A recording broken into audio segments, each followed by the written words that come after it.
de la Universidad de la República, que hoy nos acompañara en este marco institucional en lo que se fue construyendo como una visibilización también del área, del departamento y de la facultad, que fue imprevista, pero muy bienvenida. Y en esa bienvenida le damos la palabra a Adela, y muchas gracias por participar, Adela. Bueno, buenas tardes para todas y todos. Pido disculpas, pero estaba saliendo de una defensa de 3 horas de una tesis de maestría y necesitaba tomar un poquito de agua al menos para poder ingresar a esta otra nueva reunión.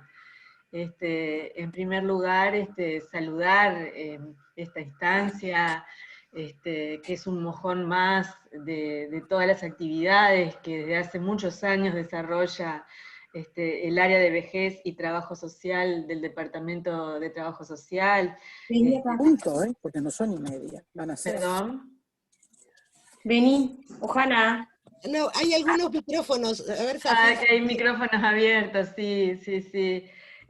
Nada, estaba diciendo que felicitar estas instancias y dar la bienvenida a los expositores y a todos los participantes, a una tercera instancia, por lo menos hasta donde yo tengo información, de este ciclo que se organizó durante el 2020, tanto desde el área de vejez y trabajo social del departamento, como del espacio de formación integral interdisciplina, vejez y trabajo social, a la vez que con el apoyo, en este caso, del proyecto integral Cuidado Humano, Derechos e Inclusión Social, que de manera articulada han posibilitado la realización de estas 3 charlas de intercambio sobre una temática que absolutamente relevante y necesaria, y más en el contexto que estamos viviendo hoy, ¿verdad? Yo simplemente agradezco la invitación a estar presente hoy, a acompañar esta instancia, que especialmente me hicieron llegar las compañeras del área y del proyecto integral, y nada, básicamente decirles que entiendo que estamos atravesando una coyuntura histórica muy particular en nuestras sociedades, particularmente en América Latina, atravesada por esta situación de pandemia que en buena medida viene a poner con mayor agudeza, mayor evidencia, una situación que nos caracteriza como continente, que no es para nada alentadora, una condición estructural de países latinoamericanos, signados por una profunda desigualdad social, que también hacen que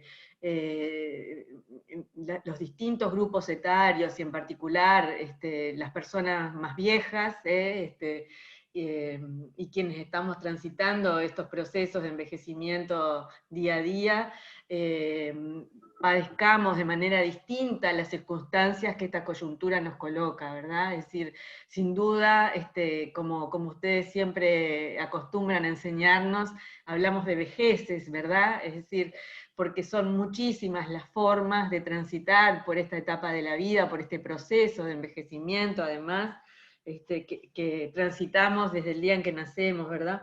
Y en ese sentido, me parece que es fundamental que nos reunamos a intercambiar sobre estos temas, en esta coyuntura específica, donde la pandemia ha traído y ha colocado sobre la mesa nuevos ribetes, perfiles agudizados, ¿verdad?, de esta profunda desigualdad social propia de nuestro continente,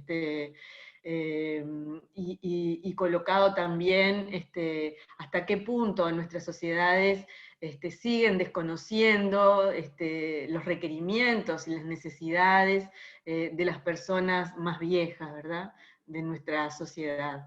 En ese sentido, en el caso particular de Uruguay, quiero resaltar, ¿no? que estamos atravesando también una coyuntura política muy particular, en donde se viene detectando un proceso en buena medida de desmantelamiento de muchas propuestas que venían de manera paulatina, contribuyendo a generar, entre otras cosas, un sistema nacional de cuidados, y ahora nos enfrentamos a una situación en nuestro país de no tener claro, porque no hay una propuesta contundente, clara, de cuál es la propuesta programática para los próximos años del nuevo gobierno. Eso también tiene y acarrea circunstancias adversas para los propios profesionales que se desempeñan, sobre todo en la Secretaría de Cuidados, ¿no? Que sabemos que ha habido incluso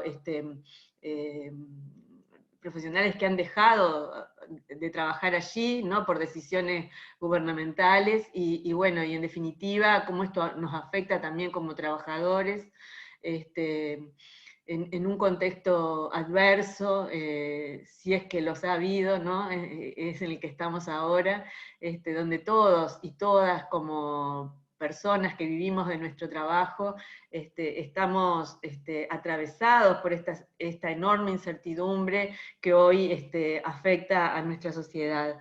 Es un tema que desde el punto de vista ético además nos interpela, ¿no?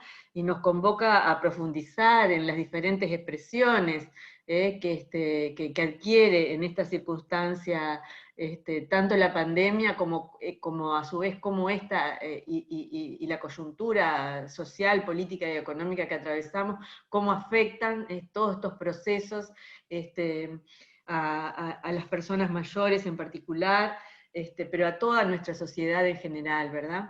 En ese sentido, entonces, quiero volver a felicitar y resaltar la relevancia de estos espacios de encuentro, de intercambio, y de acercamiento de conocimientos interdisciplinarios, y bueno, dado el destacado panel de expositores que hoy nos acompañan, además de ser interdisciplinario, hay representantes de diferentes países, por lo cual eso también posibilita desarrollar una mirada más completa y compleja, desde desde las distintas universidades, de los distintos países, de esta temática que hoy nos convoca.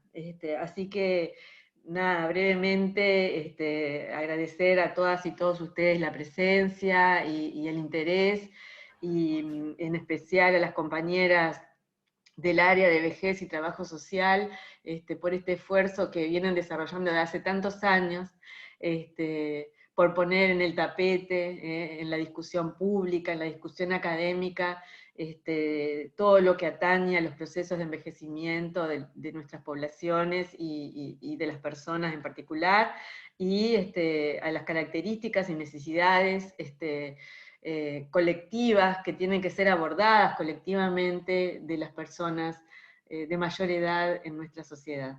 Así que me quedo por acá y voy a aprovechar a escucharles y a ser parte de este intercambio con todo gusto. Muchas gracias. Muchas gracias, Adela. Vamos a iniciar entonces la charla.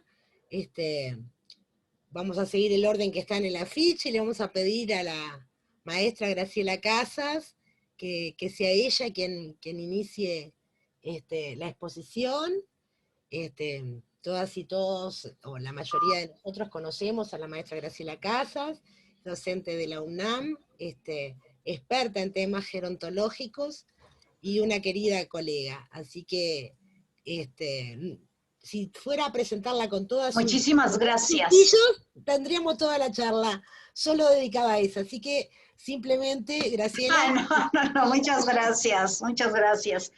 Pues, primero que nada, mi agradecimiento por la invitación, por participar en este espacio y por hacer posible la comunicación a tan larga distancia que hemos estado ahora, ¿no? Que estas son digamos, los beneficios de la pandemia que yo he dicho, bueno, dos cosas, seguros, vamos a aprender a lavarnos las manos muy bien, y a saber utilizar estas posibilidades de comunicación a distancia, que han sido muy, pues muy afortunadas también, ¿no? No quedarnos, no me imagino una pandemia como esta sin estas posibilidades.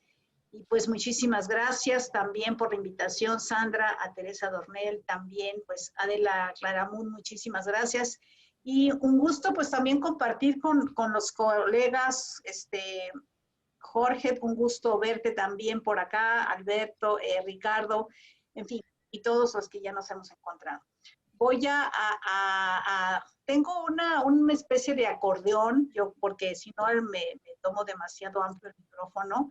Voy a compartir entonces con ustedes la presentación, ¿no? Que en realidad son ideas que tengo que aquí, a ver, así, compartir pantalla.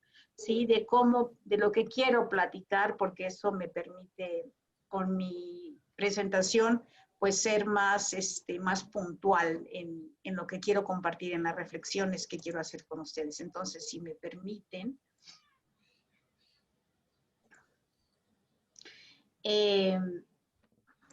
Aquí estoy en la primera lámina. ¿Ya se ve o todavía no? ¿Sí? Sí, se ve. Ah, ok, perfecto. Bueno, pues antes que nada, pues ya decía yo, muchísimas gracias.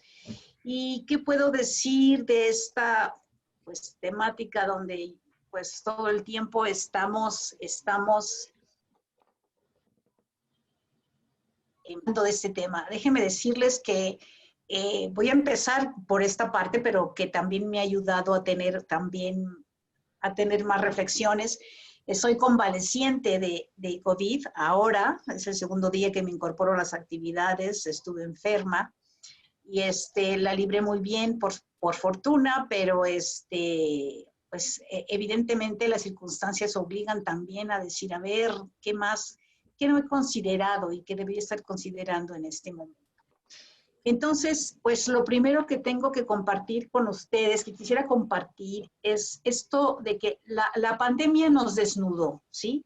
Eso creo que ya ha sido muy, muy compartido, pero no sé si esta de que la pandemia nos desnudó sea igual para todas las personas que poblamos el planeta, ¿sí? Para mí nos dejó ver lo que ya teníamos claro, pero que nos hacía falta refrescar la memoria o volver a decir, a ver, ¿dónde estamos parados en este mundo? Como nos compartía hace un momento Adela y como escuchamos en muchas conferencias, en un mundo lleno de desigualdades, ¿no? De carencias, de injusticias.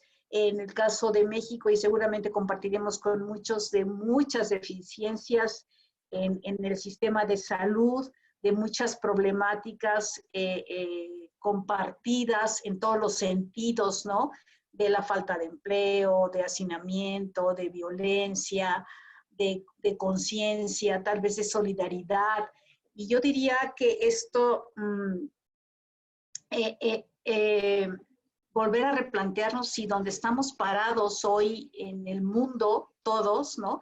Estamos bien parados. Seguramente no, ¿no? Esta conciencia nos desnudó y nos hizo pensar nuevamente en la interdependencia, ¿no? En la interdependencia, todos escuchamos desde este lado del mundo, en este continente, cuando empezó en China, ¿no? En Wuhan, cuando empezamos a ver la construcción de los hospitales a velocidades aceleradas, ¿no? Yo no sé si ustedes se acuerdan que uno dice, ¿cómo es posible que construyan en 2 semanas hospitales y demás?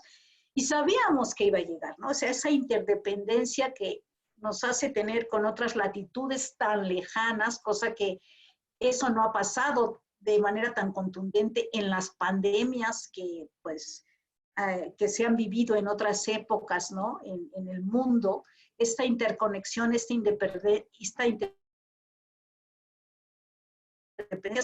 sabíamos que iba a llegar porque las relaciones comerciales, los viajes, todo lo que se da alrededor del mundo tan complejo nos iba a afectar, ¿sí?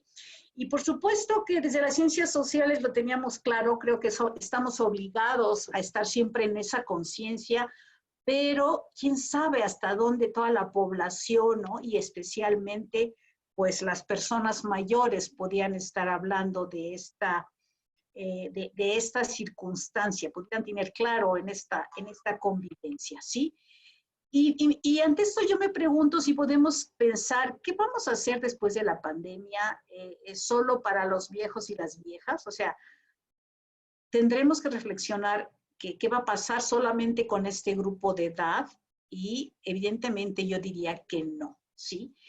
Como decía, pues que no solamente tendremos que pensar, o sea, así como nos generó esta conciencia de nuestra interdependencia, de nuestras condiciones siempre sociales en el sentido más amplio de la palabra, no podemos pensar solamente lo que va a pasar después de la pandemia solo para las viejas y los viejos, ¿no? Sino, obviamente, ya habíamos... ya pensarnos también cómo nos aproximamos, cómo, pues no sé, las discusiones que existen en el mundo, si se usan cubrebocas, si no cubrebocas, si se restringe la salida, si no. O sea, estas, no solamente las desigualdades, sino las diferencias culturales, sociales de nuestro entorno, ¿no? Cómo cada país, cada ciudad, cada región, cada comunidad, cada sector enfrenta y afronta de manera distinta el problema al que nos estamos enfrentando. En mi país, ya les he comentado en otro momento, bueno, no se hizo obligatorio el uso de cubrebocas, el mismo presidente no lo usa, lo cual la líder del país, más allá de los discursos que existen alrededor de si qué tanto sirve, qué tanto no sirve, contagia, y además, pues decir que todo esto de las medidas que la gente toma para protegerse, a veces tendríamos, y sabemos, nosotros lo sabemos, que inclusive la gente a veces no alcanza a mirar cómo el lavado de manos, desde la forma en que se haga, aquí la indicación es muy puntual, ¿no? Lavarse las manos y que dure 20 segundos lavándonos las manos para poder eliminar. Cómo tocar algo que dice uno, me acabo de lavar las manos, pero si uno tocó un barandal, en fin, cómo se transmiten físicamente los virus, y todos, pero estamos hablando de la pandemia, pues seguramente sabemos que hay gente que no entiende todavía, con todo y lo que se ha dicho, lo que sea, que no alcanza a comprender el proceso minucioso en el qué momento uno se contagia, ¿no? Entonces, desde ahí también, pues, hay una serie de procedimientos y de creencias. En México todavía hay población que piensa que eso no es cierto, que no, que es un invento del gobierno y de los sistemas políticos también, de fuerzas más allá de México, como lo quieran ustedes llamar, todavía pensamos eso. Entonces, aproximar eso se hace muy, muy complejo, ¿sí? Entonces, evidentemente yo no pensaría que solo tendríamos que estar pensando en los viejos y las viejas, que es el tema que nos ocupa, pero evidentemente es lo que nosotros nos toca revisar. Y creo esto también porque estamos acostumbrados a aproximarnos a la realidad de manera fraccionada. Yo no sé, me parece que cambiar este paradigma en este tiempo va a ser muy difícil, pero así como somos sujetos sociales integrados, hoy estoy yo aquí en mi condición de profesora, ¿no? De estudiosa de temas de personas mayores, pero en mi condición de persona, y ya lo decía, ¿no? Pues sí, soy mujer, soy abuela, soy ciudadana, soy convaleciente de COVID, en fin. Pero el conocimiento, así lo hemos hecho. No sé, en este momento no voy a deliberar sobre eso, ¿sí? No podemos hacerlo solos, ¿sí? Nosotros nos aproximamos, ¿no? Y eso es lo que hay que buscar en este momento, decir, bueno, si bien es cierto que estamos interconectados, somos parte de un todo, en este momento lo que pretendo es compartir, bueno, ¿y qué con las personas mayores? Sí, espero que sea clara en esta reflexión. Entiendo que problemas o a los sujetos sociales, cuando los queremos hablar de esa problemática, pero que en la vida cotidiana interactuamos todos con todos, ¿no? Ustedes estarán más tarde con su familia y harán el papel de mamá, de esposa, de padre, de hijo, de abuelo, qué sé yo, ¿no? Pero en su momento estamos haciendo una gran abstracción de la realidad para poder compartir de manera verbal esto que estamos haciendo en este momento. Bueno, ya les decía que era mi segundo día de volver a las actividades normales. Estoy convaleciente y sí, ahí tengo muchas reflexiones. Yo les diría que la primera es haber pasado la enfermedad sin problemas serios. Y desde mi propio referente me pregunto y digo, la gente no debería morir. Me parece que es tan simple, me pareció a mí, ¿no? Tan simple no enfermarse, no enfermarse, sino detectar el problema, haber hecho lo que yo hice en la red social, que inclusive mi atención médica fue más bien de parte de una hermana, que no es médico, es química. Usé la opción de la alternativa que ahora está mucho en discusión, si el dióxido de cloro funciona o no. Yo lo utilicé, me fue muy bien. Ese no va a ser la discusión, ¿no? Entonces, pero sería absurdo que yo pensara que todo el mundo puede actuar como yo lo hice. Evidentemente, porque mi contexto, mi historia, mi formación, ¿sí? Mis condiciones sociales me permitieron actuar rápidamente y tener una red social que me cobijó para poder resolver de manera inmediata, ¿no? Este problema que afecta a millones. Inclusive cuando yo pienso cuando tengo en la mente las imágenes de los que fallecieron, porque sabemos que hay millones, pero no conocemos a todos, pero cada vez estamos más cerca de esa circunstancia real. Digo, es que Perenganito, fulanita, no deberían haber fallecido, tenían los elementos para haber actuado, en fin, cada circunstancia tan diferente.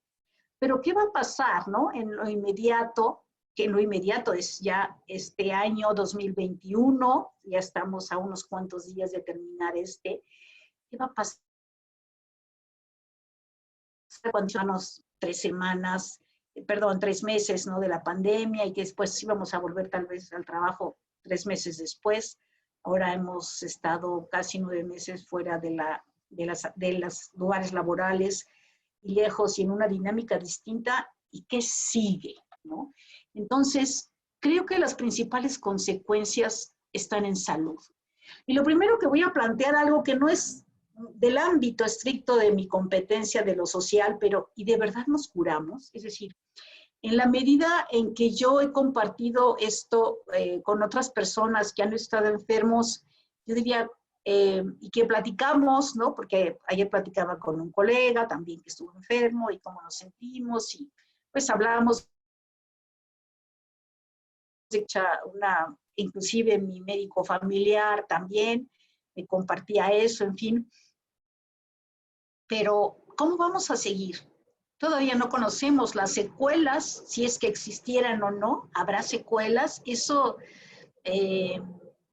no sé si porque en México, déjenme compartirles, en México ya se instauró en el Instituto de Nutrición, que es uno de los institutos más prestigiados, ya abrieron una clínica para estudios post-COVID. Es decir, ya hay interés en saber, ¿y qué va a pasar? Vamos a decir, ya nos curamos, ya estamos dados de alta, como sucede con todas las enfermedades que frecuentemente conocemos, que ya son conocidas desde el ámbito de la medicina y del ámbito de la salud. ¿Qué va a pasar? Tenemos que pensar qué va a suceder.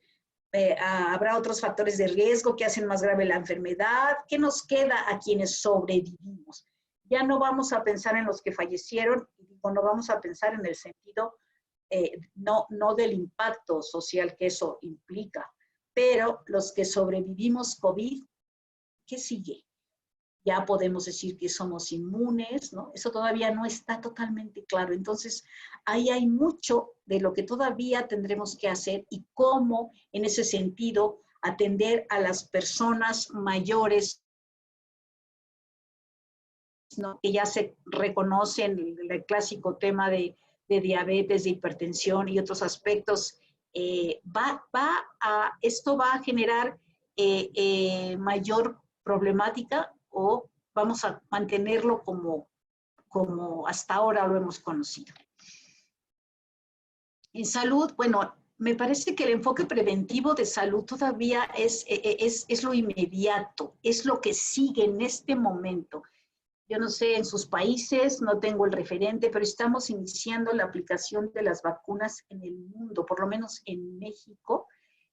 Ya se supone que ya van a llegar la aplicación de las vacunas, donde se ha dicho en la política pública que los primeros evidentemente es el sector salud, y el primer grupo de población, las personas mayores. Y entonces, de ahí sigue nuestro primer reto, especialmente a los colegas que son muchos en México, no se echan, pero los que vamos a enfrentar, o sea, ¿cómo vamos a trabajar con esa población? Es cómo se va a trabajar, ¿no? Tenemos que tener la información suficiente para saber cuáles serán los riesgos, las consideraciones, para ver si vamos o no a coadyuvar en la toma de decisiones, ¿no? Del sector salud y de que la gente se deje vacunar. A mí hace poco me llegó bueno, déjenme decirles, y perdón que vuelva a mi persona, pero se vale porque soy persona mayor. Me preguntaban, ¿te vas a poner la vacuna? Y yo antes de que me enfermara dije, no. Pero aunque yo estaba segura que yo no me iba a enfermar, porque yo tomo todas las medidas para no infectarme, ¿no? Y finalmente me infecté. ¿Dónde y cuándo? A saber. En el núcleo familiar residencial, yo soy la única infectada y creo que hemos librado. Convive conmigo mi padre de 95 años y es el que más nos preocupa en este momento, ¿no? Pero me decían, ¿te vas a vacunar? Ahora hay por redes sociales, ¿no? Y pues yo dije, pues no, yo ya mi estudio laboratorio ya salió que tengo lo que se reconoce como en sangre, estoy inmune. Bueno, no, tengo anticuerpos, esa es la palabra correcta. Tengo anticuerpos. No sé si parece que los anticuerpos no duran tanto tiempo, no sé. No sé si yo me voy a vacunar, pero entonces tendremos que ver, porque también tenemos miedo de ser sujetos, o sea, de los que experimentan, que digan, aquí está la vacuna, y uno dice, pues que se la pongan los otros, y yo veo qué pasa, y después me la pongo yo. A lo mejor esa es la lógica popular, no lo sé. Pero de ahí tenemos un reto muy importante para trabajar con las personas mayores. Insisto, ya la vacuna ya es un hecho, y entonces lo que sigue es un tema de salud pública básico. Entonces tendremos que estar muy bien preparados para ese tema. Otro aspecto en el ámbito de los servicios de salud es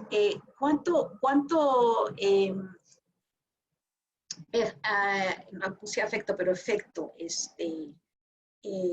cuánto afectó, no afecto, sino cuánto afectó haber priorizado a las personas con COVID y minimizar la atención a personas con enfermedades crónico-degenerativas. Es decir, aquí a lo que nos referimos, que seguramente pasó en por lo menos en los países de nuestra región, pero en México así se dio, es que los servicios de salud priorizaron la atención de COVID, ¿no? Por obvias razones, ¿sí?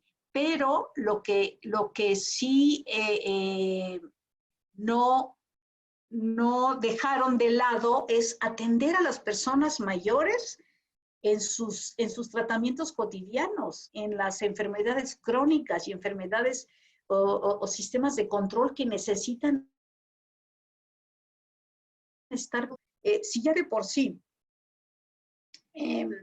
México, y creo que no es privativo de México, por lo menos la región de América Latina, los servicios de salud han tenido un desmantelamiento impresionante en los últimos años, ¿no? En el famoso modelo neoliberal se los fue quitando recursos y demás, y se fue generando muchos servicios, dejándolos en el ámbito de la iniciativa privada, aunque en la política de este presidente, también tengo que decirlo, en honor a los méritos, hay toda una intención de volver, de hacer los servicios de salud, de hecho ya se han instaurado, ¿sí? Ya se han hecho, perdón, no.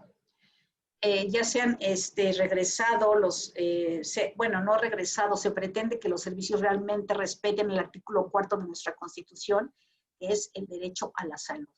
Porque en realidad, pues no todo el mundo tiene acceso a los servicios de salud como es deseable, ¿sí? Pero aquí, bueno, hay un rezago importante. Tengo una amiga geriatra que trabaja en un hospital público donde atiende a la población. Decía, ¿cómo te fue? Dijo, terrible, nunca pensé que además muy solidaria, dijo, me sumé con la gente de trabajo social también, no pude, me rebasó, en el sentido de todo lo que realmente quisieran haber hecho por la población mayor y no lo consiguieron. Pero la otra cosa es que ahora tenemos un rezago muy importante de las personas que no recibieron de manera cotidiana los servicios a los que tienen que estar dando seguimiento. Y en ese hospital en particular es la población más pobre. En este momento, también por acá, es que la gente no quiere ir a los hospitales, ¿no? O sea, hay un temor de algo que se nos ha venido diciendo permanentemente. Fíjense cómo hay un discurso descontextualizado de lo de común. Estás mal, acude al médico, ve a los servicios de salud. Ahora el discurso fue, estás mal, quédate en casa, cuídate, espera a que que tengas el apoyo de los servicios de salud. Entonces, esta comunicación, esta disonancia en la comunicación entre lo que siempre hacemos y lo que ya no hay que hacer en este momento está todavía en una contradicción para mí, en una contradicción de los esquemas que generalmente han sucedido. Entonces, ¿qué va a seguir pasando, ¿no? en lo sucesivo? ¿Y qué ha pasado con la red social, no? ¿Cómo se ha reorganizado las familias? ¿Ha habido unión o más fricciones? ¿Se han sentado situaciones de violencia, aislamiento, maltrato? Pues seguramente todo esto ha sucedido en los dos sentidos, ¿no? Es decir, por un lado, las personas, ¿no? La red social, ¿no? La familia, que en algunos casos, para reconocer, como bien dice la convocatoria de hoy, las diferentes vejeces, como en algunos lados, seguramente la reorganización familiar se dio de una manera más armoniosa y de contención para las personas mayores, de estar atentos y demás. Y en otros, bueno, aquí la violencia, no estoy hablando de personas mayores, ¿no? Especialmente de la violencia hacia las mujeres, se desató de una manera impresionante pues el estar encerrados permanentemente compartiendo el mismo espacio, las condiciones que se tenga de cada vivienda, de cada espacio, ¿no? También son determinantes, o definitivamente el aislamiento, el maltrato, sí nos vimos afectados por esta discriminación social de que es la persona mayor, ¿no? Y que, pues al fin que los jóvenes, sí hay una actitud de los jóvenes de que ellos no tienen que preocuparse tanto porque ellos se van a enfermar. Se pueden enfermar, pero no van a fallecer, ¿no? Entonces hay una falta también de esto, de conciencia de si se enferma el otro joven de la familia, cómo puede afectar a una persona mayor y demás. Entonces, me parece que lo que ha sucedido dentro de los ámbitos familiares, pues es todavía es tal vez temprano para saberlo. Sin embargo, pues ustedes recordarán que sobre lo que presentamos en nuestro seminario, ¿no? Las evidencias de la familia, ¿no? Durante la contingencia de la convivencia. Está dirigido a personas mayores, nada más está este instrumento. Con mi familia ha permitido, pues, sobrellevarnos sin demasiados problemas, una oportunidad para conocerlos mejor o estar igual que siempre, establecer horarios y tener actividades juntos, conversar de temas que nunca antes habíamos tocado, descubrir que es complicado estar juntos tanto tiempo, ¿no? No es la opción que más nos dijeron, pero también eso aparece. Entonces, toda esta dinámica familiar, ¿no? Las relaciones intrageneracionales e intergeneracionales, cómo es que se han trastocado. Yo creo que hay en los dos sentidos, de un lado, de acuerdo al contexto de cada quien, el apoyo solidario, y del otro lado puede ser pues un poco la marginación y el abandono. Fíjense, a mí me compartía una colega, ¿no? Cómo está, y que entramos siempre en el debate de los derechos humanos, si es lo correcto o no. Una colega, ¿no?, más joven que yo, que tiene su abuela de 93 años, la abuela vive sola y es autosuficiente. Pero los hijos, o sea, la mamá de mi compañera de trabajo, se enojan, los hijos de esa señora se enojan porque la señora se sale sola al mercado, se prepara sus alimentos. No le pregunté y no hablamos de qué tanto toma medidas para no contagiarse, pero seguramente lo hace, ¿no? Y entonces los hijos se enojan demasiado con ella porque dice que hace lo que quiere, ¿no? Y mi compañera de trabajo me decía, pero no es un tema del cuidado, es un tema de relación.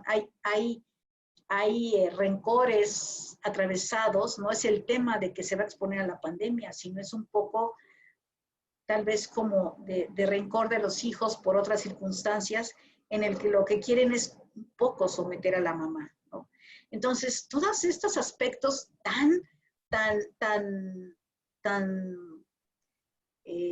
yo diría tan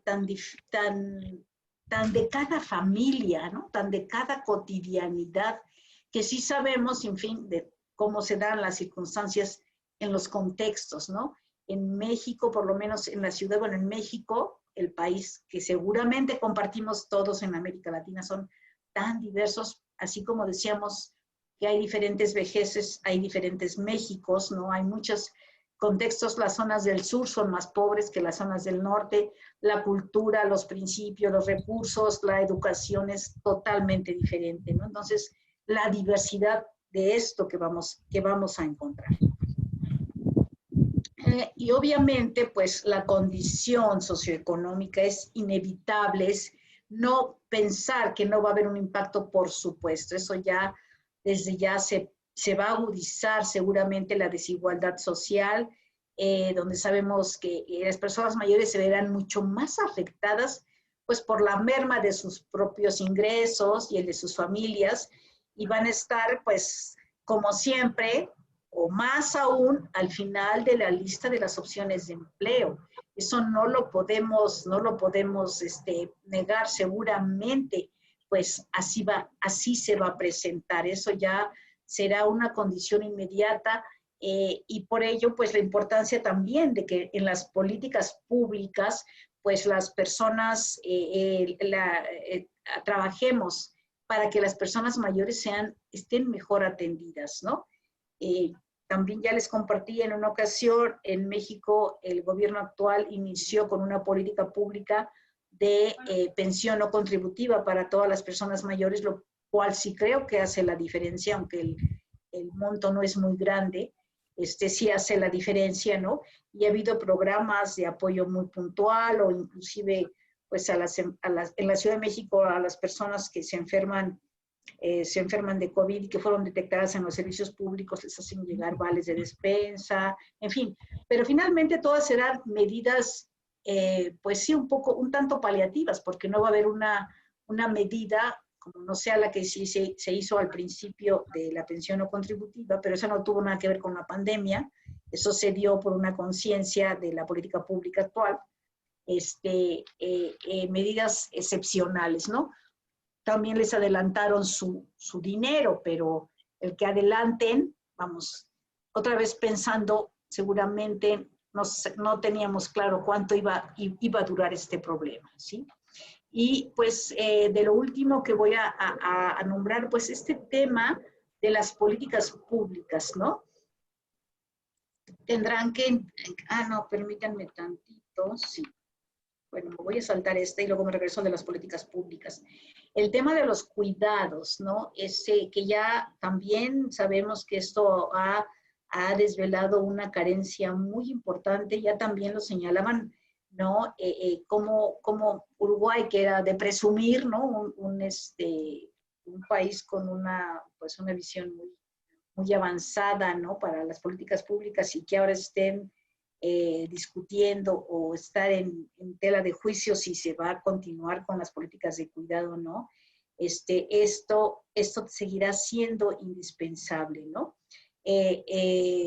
La escasez de los servicios de salud, pues, va a obligarnos, o sea, si sigue la pandemia como parece que va a seguir por lo menos otros 3 meses mínimo, y creo que yo creo que sería maravilloso que solo fueran 3 meses, ¿no? Pero va a seguir habiendo escasez en los servicios de salud. Y entonces el cuidado que tiene que ver con las enfermedades que se daban desde otro punto, desde siempre, ¿no? Vamos a tener que ver qué va a pasar, insisto, con qué vamos a encontrar de las enfermedades clásicas, ¿no? Las crónico-degenerativas, cómo se van a presentar en este primer semestre, por lo menos, por lo que ya les decía, porque no sabemos si tiene consecuencias la propia enfermedad y por el rezago de la atención permanente, digamos, que se tuvo que haber dado en nuestros momentos, ¿no? ¿Qué decir de los cuidados en las residencias de día? Un tema también transversal. Ya lo he compartido en otro momento y tengo que decir que en México nos ha ido muy bien en ese tema.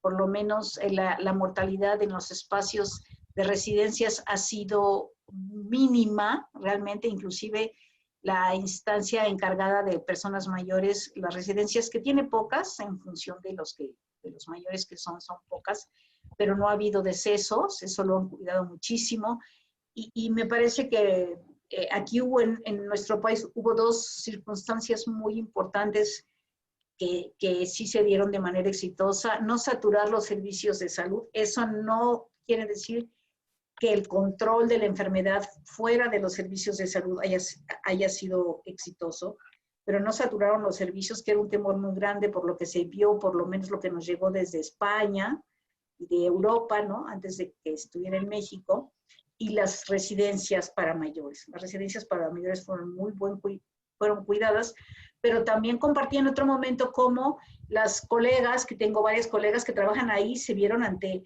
estos dilemas de decir, ¿qué hago? ¿Los dejo salir? ¿Dejo que los visiten? ¿Que esté la gente?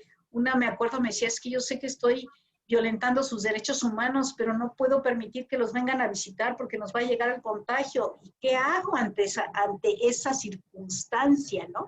Que es real, que es de la vida cotidiana? Entonces, me parece que el ámbito comunitario pues debe tener en esta ocasión otra vez, ya también me lo habíamos comentado en otra charla que compartimos con mis queridos amigos de la Red Latinoamericana, ¿no? Que el ámbito comunitario debe tener un papel preponderante, ¿sí? Es decir, por esto que decíamos al inicio, porque nos sorprendió, porque no sabíamos, por esta necesidad de interdependencia, porque porque finalmente cada comunidad, cada barrio tiene sus propias dinámicas y sus propias características, y entonces aproximarnos con ellos. Pensemos en esto de la vacuna, ¿cómo vamos a hacer para que la gente se vacune? O sea, ¿qué estrategias tendremos que usar para que los mayores en particular, los servicios, en fin? Me parece esto es fundamental, y que desde el trabajo social pues siempre tenemos que aproximarnos a las diferentes vejeces, y las diferentes vejeces se manifiestan en los espacios comunitarios, en los espacios de vida colectiva, de las colonias, de los barrios, como ustedes le llamen, ¿no? Demás. Me regreso ya por último a la propuesta de las políticas públicas, ¿no? Como que tendremos que incrementar las estrategias, ya decía yo, de atención, de cuidado y de promoción desde los derechos humanos de las personas mayores, que si bien tienen un discurso cada vez más importante, no siempre se ven reflejadas en todas las acciones. Considero que es fundamental incrementar la intersectorialidad y la interdisciplinariedad, ¿no? El trabajo social no debe perder la brújula, que la tenemos en el discurso, pero a veces otra vez hablo de México, cuando nos visitan, que bueno, estamos muy cerca de Estados Unidos, obviamente, ¿no? Cuando tenemos visitas de colegas de Estados Unidos con realidades muy distintas, siempre se maravillan de, por lo menos en la formación profesional, de lo comunitario. Pero yo tengo que decir que a veces el trabajo comunitario no se refleja ya en el ejercicio profesional.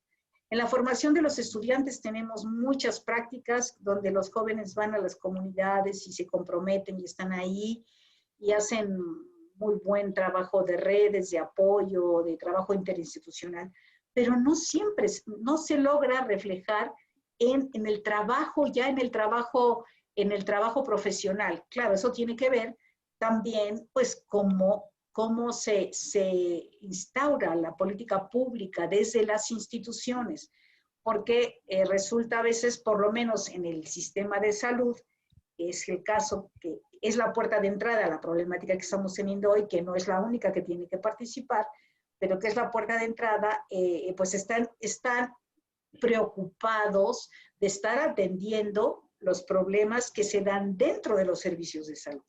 Pero después, decía yo también en otra plática, me recuerdo a la que me invitó Romina, mando saludos si está por ahí,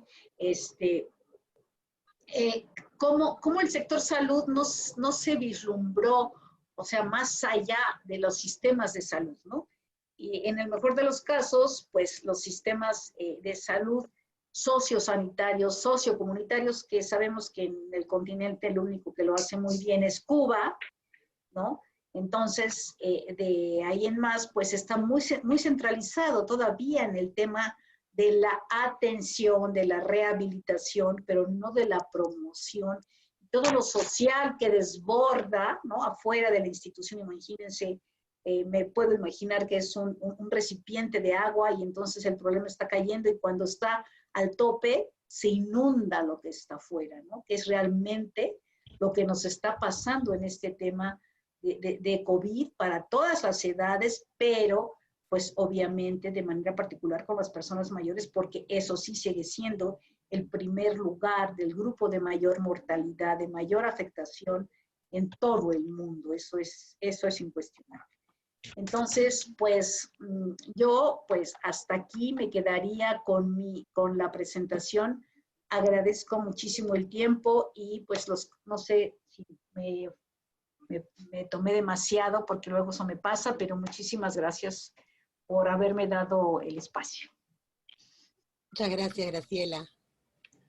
Un placer, como siempre, escucharte. Ahora le vamos a pedir a Jorge que nos acompañe.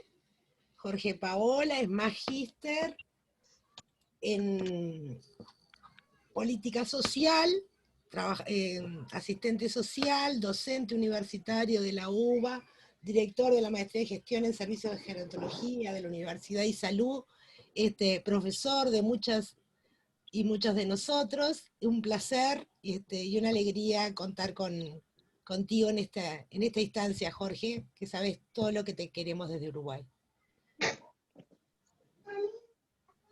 Está silenciado, Jorge. Estaba atendiendo otra cuestión porque se había ido la pantalla, pero ya está resuelta. Un gusto, muchas gracias Adela Claramunt, hermosas palabras tu introducción. Gracias Sandra y especialmente a Teresa Dornel un saludo desde la red. Vamos a observar que hay una enorme cantidad de cuestiones comunes con Graciela, con la exposición de Graciela, dado que el COVID-19 nos equipara y hay como reacciones locales o particularidades locales que hacen cierta diferencia. Voy entonces a compartir pantalla porque tengo una proyección que quiero, digamos, trabajarla con ustedes. Lo hago desde, por un lado, yo soy profesor consulto en la Universidad de Buenos Aires, pero en esta oportunidad lo hago desde el Grupo de Trabajo Social en el campo gerontológico del Consejo Profesional de Graduados de Servicio Social y Trabajo Social de la Ciudad de Buenos Aires. Mi exposición se divide en tres partes. Una introducción que podríamos llamar prepandemia, y me voy a referir a circunstancias más político-económicas de lo que esperábamos allí por enero, febrero, cuando el gobierno del peronismo se hace cargo en la Argentina de esa herencia neoliberal particular que nos generó, sí, 4 años de dificultades. Luego voy a desarrollar la idea de lo que nos ocurrió en el momento de la pandemia tal cual, y voy a cerrar con un planteo acerca del futuro y de la pospandemia. Digo, de alguna manera, este comentario previo, el momento de la prepandemia nos toma quizás ubicados antes de marzo del 2020, y nuestra expectativa era que el gobierno del peronismo iba a poner en marcha un nuevo proyecto de base industrial enfocado en la generación de puestos de trabajo y en la distribución de un ingreso de manera progresiva. Y trae a cuento porque en los momentos del imaginario respecto a lo que podía pasar en los primeros 100 días de gobierno, nos venía a cuento esta herencia previa a los 4 años, donde el gobierno del kirchnerismo generó a través del plan de inclusión previsional, como ven en la imagen entre el 2005 y el 2006, un salto importante en la cantidad de pensiones y jubilaciones otorgadas. Ese plan tuvo 2 impactos que llegó en el 2015 a cubrir el 97% de las órdenes de pago previsional que el sistema de seguridad social de Argentina distribuye. Pero debo plantear que el énfasis de gobierno en aquel momento eran las jubilaciones mínimas. Este es un cuadro, un esquema que he ido armando año por año, y el último que tengo es del 2019, donde se puede observar que las órdenes de pago previsional del sistema de seguridad social de la Argentina distribuye 6.711.445 órdenes, de las cuales, como ven claramente 1 y 2, constituyen el 60% de las jubilaciones mínimas, que son al día de hoy algo así como 19.000 pesos mensuales, y que significan $230 mensuales. Observen cómo las jubilaciones máximas en un marco de 6,5 millones llegan a ser 5.760, calculando que las jubilaciones máximas son aproximadamente 8 a 9 mínimas. El segundo tema que planteaba estaba vinculado a los problemas de no llegar a fin de mes como había planteado en el año 2017 y 2018 la Universidad Católica de la Argentina, en el sentido que había generado que el 38% de los jubilados y pensionados de mi país no llegaban a fin de mes, y que en los casos en que las personas tenían alguna dificultad o vivían mayoritariamente con chicos, 1 de cada 10 mayores cedía su bocado para la alimentación de los chicos. El segundo factor, y coincidiendo con Graciela, de la reflexión previa en la prepandemia, era lograr el sistema integrado, dado que la desarticulación, la fragmentación que caracteriza a nuestras políticas, y que en eso coincidimos con México, se planteaba la posibilidad de armar un sistema sociosanitario que superase al criterio, digamos, tan basado en maternidad e infancia por parte del sistema de salud. El tercer punto de la prepandemia estaba referido a la necesidad de que la Convención Interamericana de Protección de los Derechos Humanos de las Personas Mayores logre un ámbito constitucional, cuestión que ha sido concretada por parte de los senadores de la Argentina y nos brinda cierta esperanza respecto a poder abordar la problemática de la integración desde otra perspectiva. El segundo momento está asignado por el momento de la pandemia en sí. Así como Graciela hacía un recorrido cronológico, me voy a detener en marzo del 2020, cuando es desalojado el hogar de Belgrano, en el cual las autoridades del hogar se retiran y el servicio del gobierno de la ciudad o del AMBA, el SAME, actúa provocando que los locutores de televisión digan que el COVID-19 estaba dentro de la residencia para mayores. En realidad, al principio, en este punto, el COVID hizo estragos de muerte fuerte en las residencias para mayores de la Argentina y del área metropolitana. Y obviamente estas imágenes son para nosotros imborrables. Posteriormente, los directores de residencias van a tener fundamentos para poder dar vuelta a esta imagen pública dura. Entonces voy a dar algunos datos que me parece importante tomar. El 3 de marzo se detectó el primer caso de COVID-19 positivo en la Argentina y obviamente fue en el área metropolitana. El 20 de marzo comenzó el aislamiento social preventivo y obligatorio, llamado ASPO, y desde entonces, aunque esta información es del 30 de noviembre, ahí decíamos 1.407.277 infectados, pensemos en 1,5 millones de infectados, contabilizando 38.216 fallecidos, hoy 40.000 ya, y 1.300.000 personas que recibieron el alta, digamos, y se han recuperado. Es decir, que hemos pasado de marzo a julio, agosto, del aislamiento social preventivo obligatorio a lo que hoy llamamos distanciamiento social preventivo obligatorio.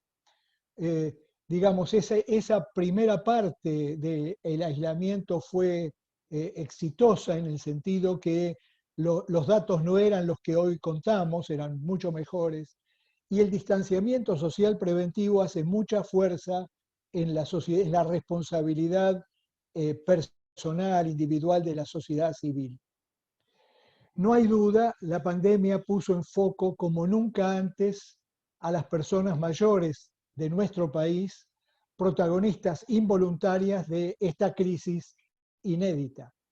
En este marco es preciso, decimos, dar batalla cultural, reflexionar sobre esta etapa de la vida. Los mayores lo saben, pero la sociedad toda parece mirar hacia otro lado. La edad no es un límite. Al principio las personas mayores recibieron todo tipo de mensajes, cuidarse el primero y necesario, pero inmediatamente el gobierno de la ciudad de Buenos Aires planteó que para salir de casa los mayores debíamos solicitar una autorización particular y montó un grupo de voluntarios, digamos punteros políticos, los cuales inmediatamente fueron rechazados porque la polémica se instaló y tanto mayores como aquellos que nos ocupamos de los mayores con una óptica diferente, las medidas coercitivas no las aceptamos con facilidad y esa primera medida hubo que hacerla retroceder por el sentir, digamos, de la gente de la ciudad.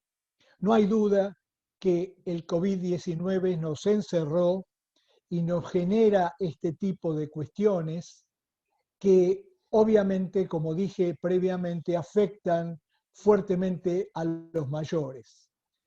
La cuestión de la vejez se convirtió en uno de los ejes de esta pandemia, identificando a las personas mayores como sujetos.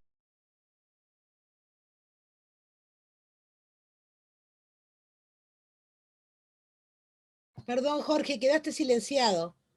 Jorge, está silenciado.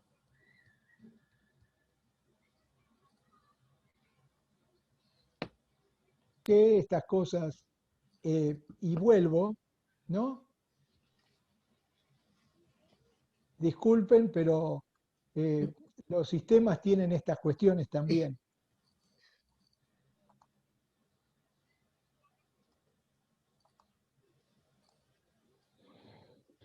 Decíamos que, y no quiero, a ver si tengo una más, desde las primeras atenciones respecto a, digamos, la incidencia del COVID, se ha dicho que la pandemia ha sido un problema de los mayores, de los viejos, prioritariamente. Y esto es cierto riesgo porque genera cierta distancia entre las problemáticas generacionales.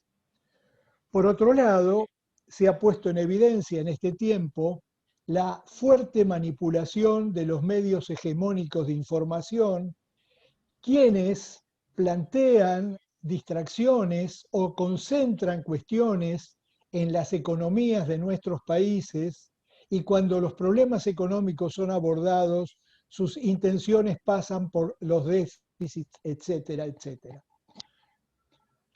Nosotros sabemos muy bien cómo los mayores, y en esto coincido con Graciela, se sienten con fuerza y vitalidad para estar preparados para múltiples actividades, más allá de las distinciones entre viejos jóvenes y viejos viejos que, al decir de Berenice Neugarten y posteriores, generaban ciertas cuestiones. Lo real es que la pandemia nos plantea una diferencia entre el afuera, dado que se les viene a decir, no importa cómo te sientas, si sos mayor de 60 años, sos vulnerable, sos población de riesgo.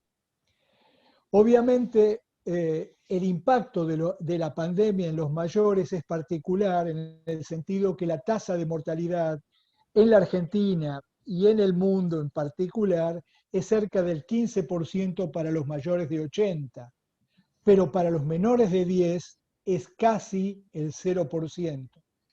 Y obviamente los sectores sociales, las clases sociales, reciben la pandemia de manera distinta. Es evidente que en un primer momento parecía que en las villas iba a haber estragos, pero con la actitud de un Estado presente, las circunstancias se atemperaron fuertemente. Nosotros notamos desde el Consejo que los protocolos tenían una fuerte tendencia biologista. Ninguno de ellos nos hablaba, y centrados centralmente en las residencias para mayores, ninguno de ellos nos hablaba acerca de cómo protegernos ante el distanciamiento físico, cómo interpretar las situaciones de tristeza, desamparo, que genera el estar lejos de los seres queridos para los mayores. Y estos son los protocolos más biologistas que notamos con fecha 27 de abril, o los privados. Ante esta circunstancia, decimos que las instancias institucionales se ven modificadas fuertemente por el COVID-19.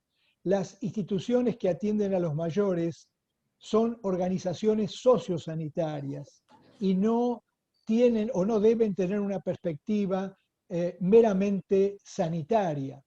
Conceptualmente, las instituciones deben ser transversales a lo social y a lo sanitario. No hay duda que en Argentina el COVID-19 iluminó de golpe un jardín descuidado, lleno de equívocos y conflictos, desatendido desde siempre y donde la mayoría de los actores prefieren mirar hacia otro lado, como decía antes. Y esto se vio reflejado cuando la Administración Nacional de la Seguridad Social, un viernes de abril, abrió los bancos para pagar pensiones y jubilaciones demoradas y se conglomeró y se armaron filas en la noche. A ese recuerdo lo denominamos el Viernes Negro, en el sentido que no se tomaron previsiones respecto a consecuencias posteriores. Y es por eso que desde el Consejo planteamos que el trabajo social debería o debió armar los lineamientos de trabajo social en residencias para mayores, haciendo énfasis en lo social, cuyas autoras y autores lo pueden ver allí debajo. Y este es el equipo del Consejo que en el 2019 ya imaginábamos circunstancias diferentes. Y entonces estos lineamientos plantean que incorporar instrumentos que pretenden conceptualizar el aporte profesional, digamos, con un sentido distinto. Y el lenguaje que usamos es este. En este tiempo de aislamiento, bioseguridad y autocuidado, debemos evitar que el contacto con la persona mayor se limite a la aplicación de una vacuna o al control de la temperatura, y que lo que debería ser su hogar en el caso de las residencias de larga estadía o el equivalente, vivir en su hábitat, no se transforme en un pequeño hospital. Por eso decimos, construir herramientas junto con los equipos interdisciplinarios y el personal de las residencias que puedan acompañar a los y las mayores por medio de una comunicación empática, fluida, donde la comunicación verbal suplante a la corporal. Contener y acompañar a las personas mayores con una escucha empática y activa. Y si los vínculos familiares están de alguna manera distanciados, armar comunicaciones con fotos, cartas, etcétera, o comunicación vía TICs que supere el aislamiento. Y nos preguntábamos, ¿el aislamiento físico preventivo y obligatorio permanecerá en el imaginario de los mayores, en los hechos y en sus aprehensiones vitales? Las respuestas colectivas, grupales, comunitarias, asociativas, que desde siempre formaron y forman parte de los recursos sociales más seguros, han entrado en un cono de incertidumbre y no lo preguntamos, lo afirmamos como tal. Nos preocupa el impacto en alquileres de los centros de mayores jubilados. Por eso hacemos fuerte énfasis en las organizaciones de los mayores que venían viendo una disminución progresiva.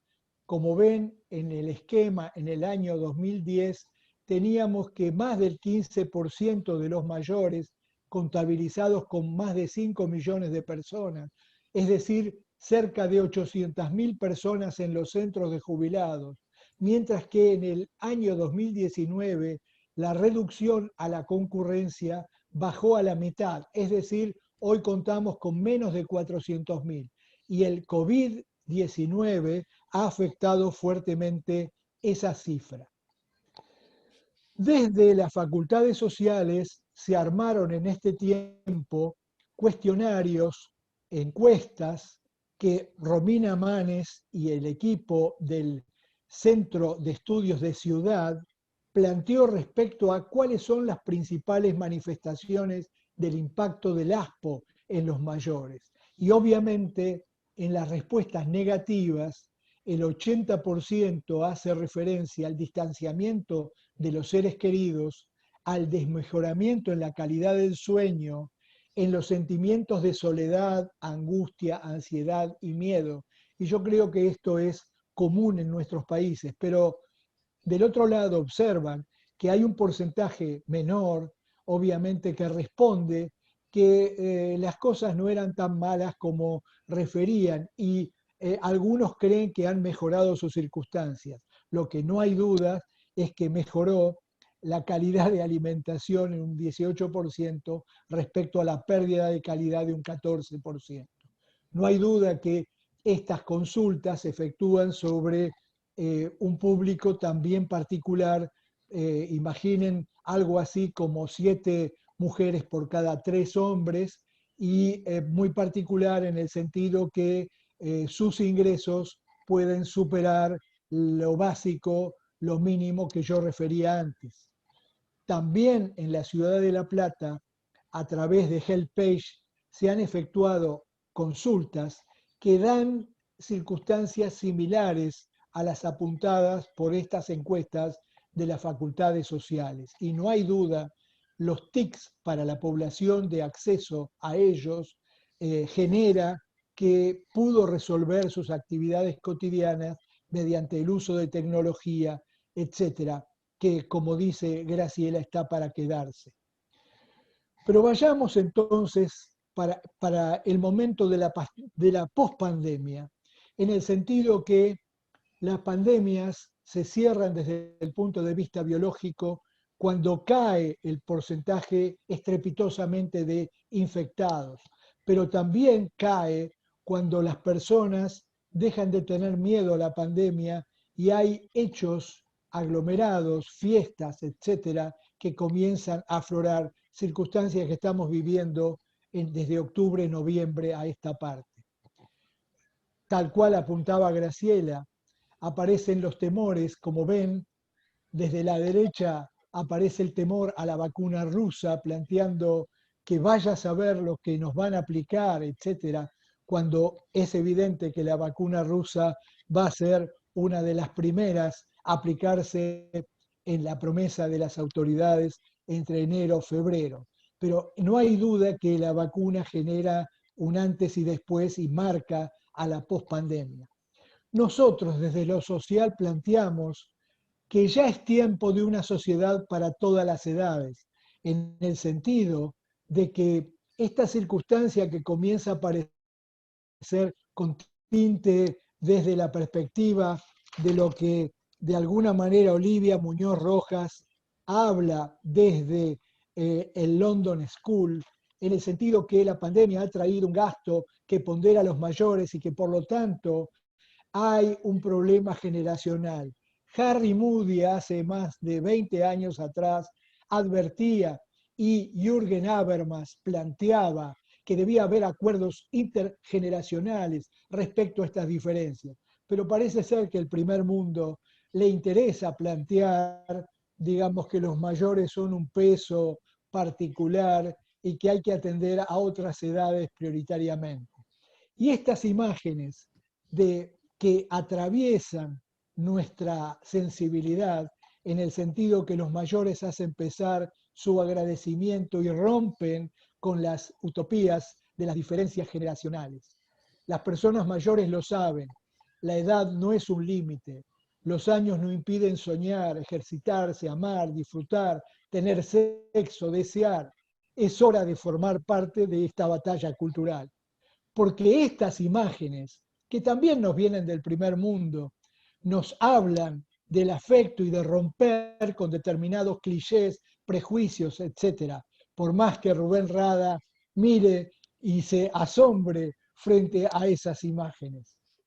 Abraham Monk, ese argentino que fue profesor en Columbia y que periódicamente nos recordaba que el trabajo social con mayores se diferencia de las otras prácticas teóricas, dado que obliga a sus participantes a confrontarse anticipadamente con situaciones y problemas que inevitablemente deberán enfrentar en su propio futuro vital. Y obviamente nosotros hemos vivido esas circunstancias y hoy agradecemos a ese espejo que significó preocuparse por los mayores hace mucho tiempo atrás. Proponemos entonces que el trabajo social en su dimensión ético-política retome el concepto de imaginarios, permitiéndose explicar por qué una persona puede no solo aceptar razonamientos descalificantes para sí como miembro de un grupo, sino aún reproducirlos, multiplicando los mecanismos de opresión y de marginación, cuestión que también vemos en nuestros mayores. Y obviamente la discriminación por edad, las políticas de edades por sobre nuestras cabezas, son una cuestión que obviamente aflora en medio de la pandemia. Y decimos, tome conciencia en el sentido de utilizar a la publicidad de los medios hegemónicos bebibles. Y planteamos no al viejismo. Las personas mayores frágiles también tienen derecho a que su voz sea escuchada. No son cuerpos, son personas. Y qué importante es Quino en este tiempo de desaparición, en el cual nos dice, ¿qué importan los años? Lo que realmente importa es comprobar que al fin de cuentas la mejor edad de la vida es estar vivo. Y así lo refrenda Graciela cuando dice, soy un post-COVID-19.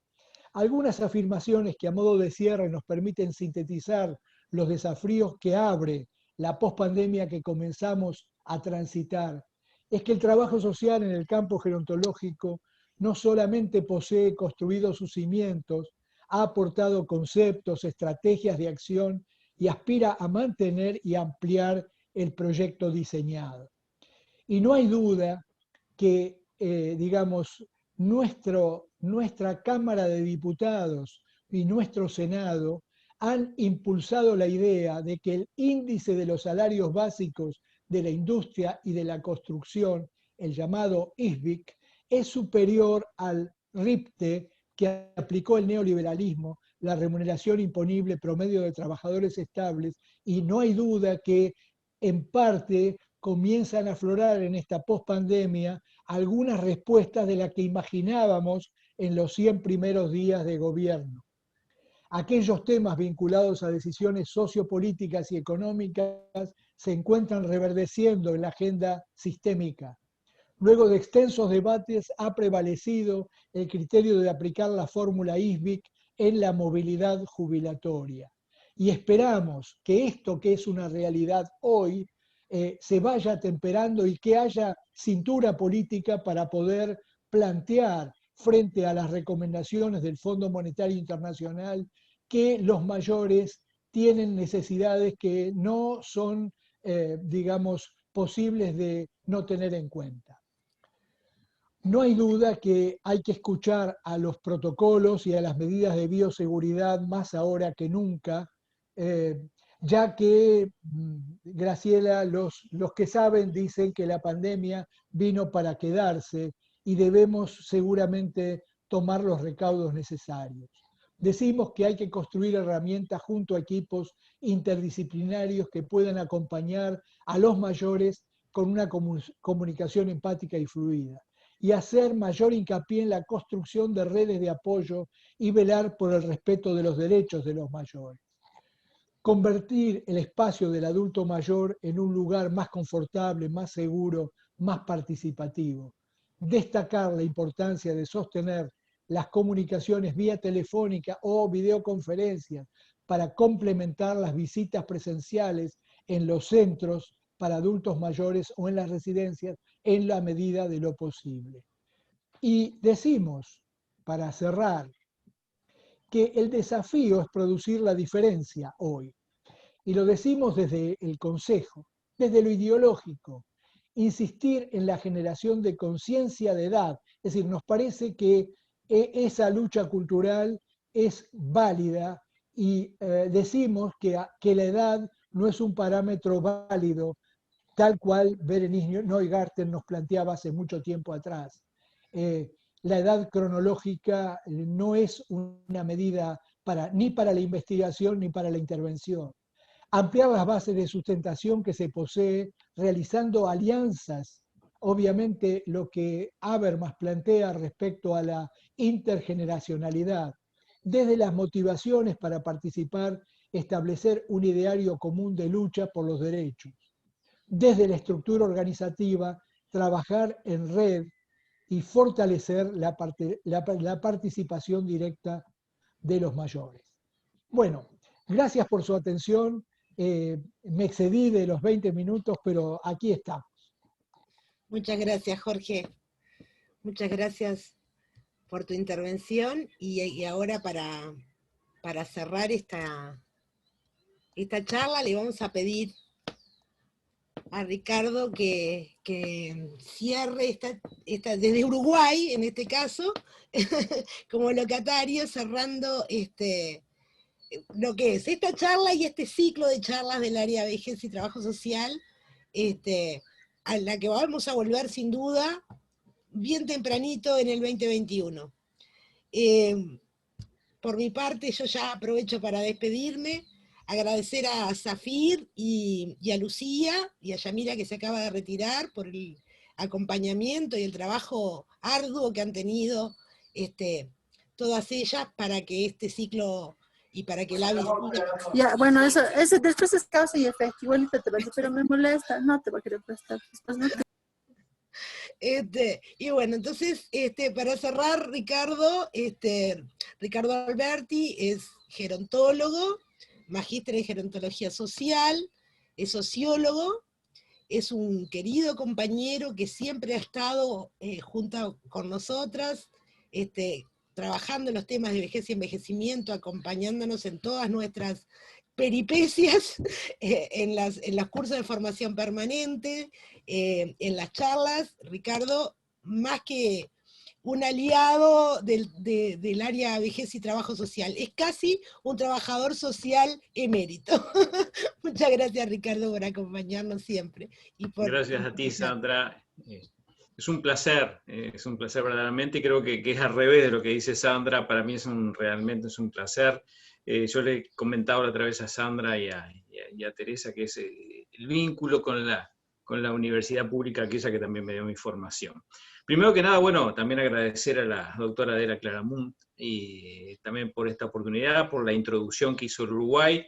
Es un compromiso grandísimo cerrar. Y encima ahora que Sandra dice, cerrar el ciclo, más todavía la presión que tenemos que soportar. Pero es una alegría, en realidad es una alegría esos regalos de Navidad que uno tiene, que también yo pensé que esta vez no íbamos a tener ninguna participación en estos cierres que estamos acostumbrados, pero bueno, es un placer. Un agradecimiento a Teresa Ornel, decimos la coordinadora, Sandra en especial, bueno, y a toda la organización por este esfuerzo. Bien, una de las cosas que pensaba al principio, amigas y amigos, era que ¿por qué no coordiné antes con esta gente, ¿no? Hablando de Graciela y de Jorge Pedro. Y estas cosas que hace al conocimiento universal, parece que hubiésemos coordinado. O sea, si yo no hubiese dicho esto, hubiésemos quedado recontra bien como que coordinamos previamente las charlas, ¿no? Por toda esta evolución que tan brillantemente hizo Graciela y Jorge Pedro.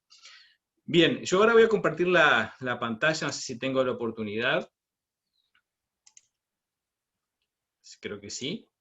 Bien, ahí está. Y una de mis, no sé si son defectos o virtudes, es que a veces para pensar los temas trato de darle vuelta a los conceptos, ¿no? Entonces, la propuesta mía, si bien partiendo de ese excelente título, ¿no?, que era las consecuencias de la pandemia en las vejeces, yo lo doy vuelta y tratar de verlo como las consecuencias de las vejeces en la pandemia, y para aumentar el susto, ¿no?, y para aumentar también la contradicción de esta propuesta, metí una nueva palabra que no la inventé yo, me hubiese gustado, pero no la inventé yo, que es sindemia. Y bien, en esto les propongo lo siguiente, como primer punto. Vamos a ver conceptos muy rápidamente, les prometo demorar menos de 15 minutos en toda la presentación mía. Los conceptos, primero, vejeces. Estos me los dan las compañeras, ¿no? Las compañeras del área de vejez. Que en realidad son diferentes formas de envejecer. Y por supuesto que es multidimensional, o a veces cuando nos gusta a los sociólogos decir multivariable. Cuando nosotros nos piden algún fenómeno, describir algún fenómeno, siempre empezamos defendiéndonos diciendo que es multivariable, ¿no? Porque tiene varias variables que inciden en esto, es multidimensional. O sea, estamos hablando de diferentes formas de envejecer. Pero a su vez, y vuelvo a lo que hablábamos de la coordinación que no tuvimos, pero sí tuvimos en lo que es nuestra formación, por lo menos la formación latinoamericana y americana en general, que es que tenemos diferentes vejeces, diferentes formas de ver esta pandemia, pero tenemos estas dimensiones lo viven de forma bastante similar, ¿no? Y después el concepto de sindemia. Sindemia en realidad, les decía, no es un invento mío, es un neologismo, inventado por ahí por 1940 y pico, 30 y pico, capaz más para acá, 60 y pico, por un médico y antropólogo americano, se llama Mervyn Singer, igual que las máquinas de coser, Singer, que lo que hizo fue una observación interesantísima. Él decía que la sindemia es la unión de dos palabras, sinergia y pandemia.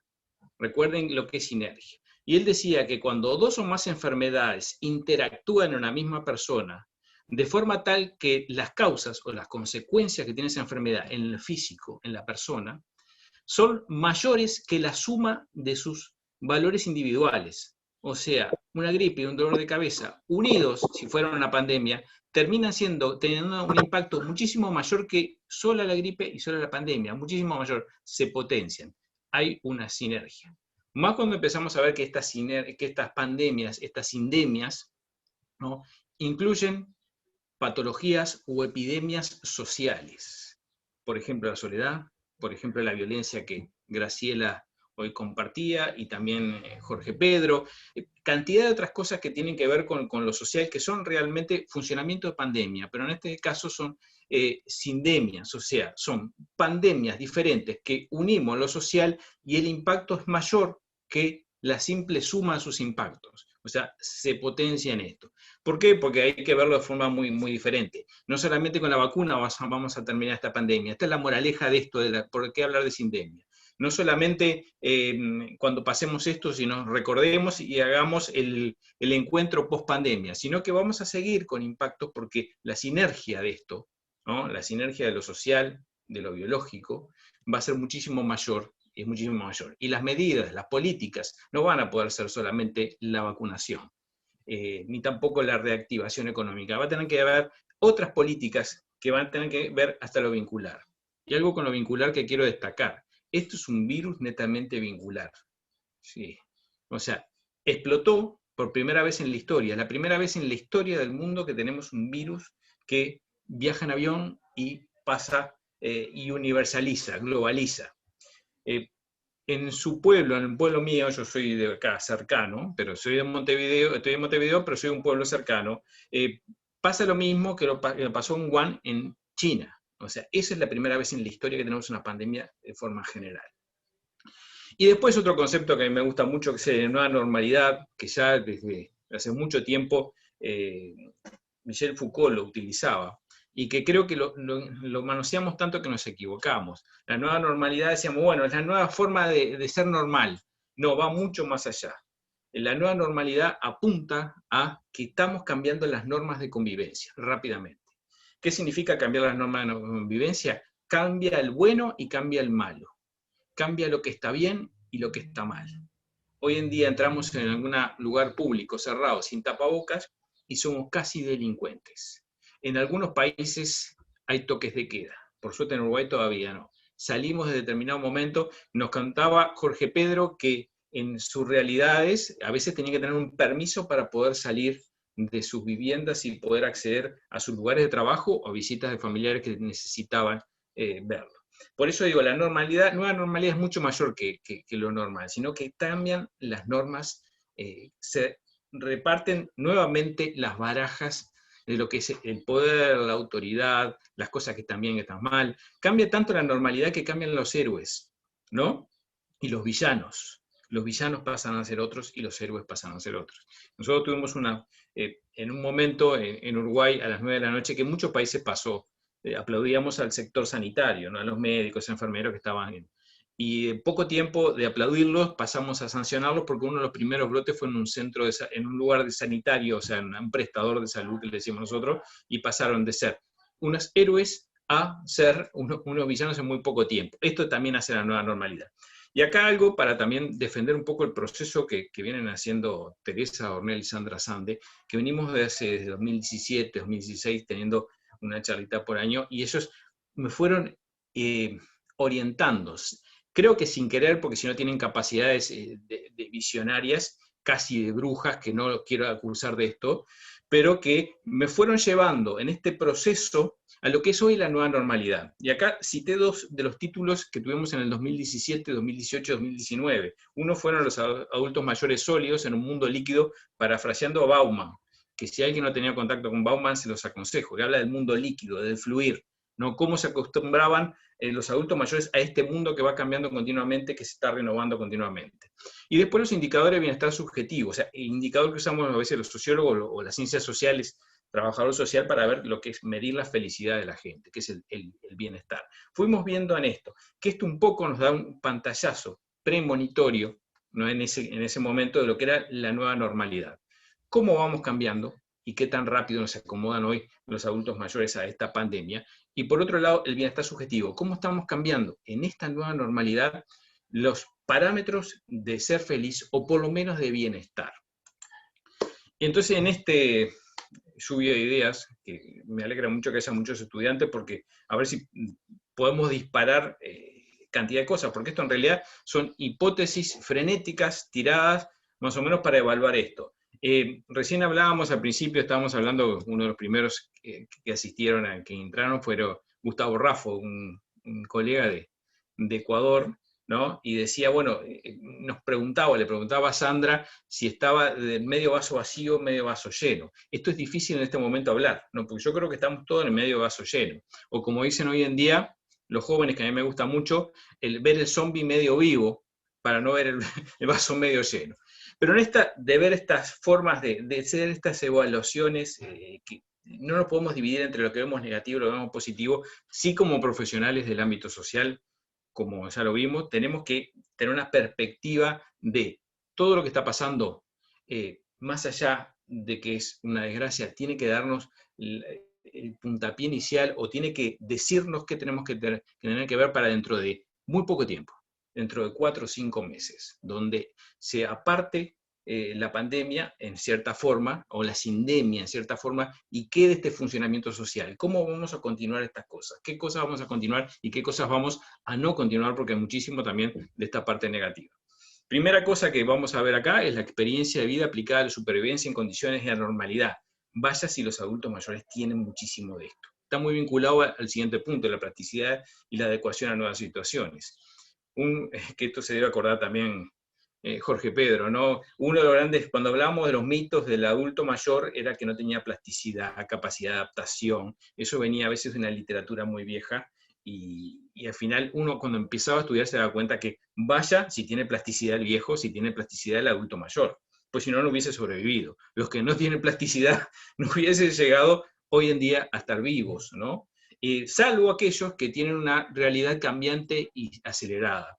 Y esto no toca a los adultos mayores, toca a todos. ¿Sí? La gente que hoy en día no tiene plasticidad para adecuarse es aquella persona que, independientemente de su edad, ¿no?, ha perdido tantas cosas que su única defensa es aferrarse a lo que tiene, a lo poco que tiene. Y esto sí, pero no es una condicionante de la edad, es una condicionante de, valga la redundancia, condiciones sociales.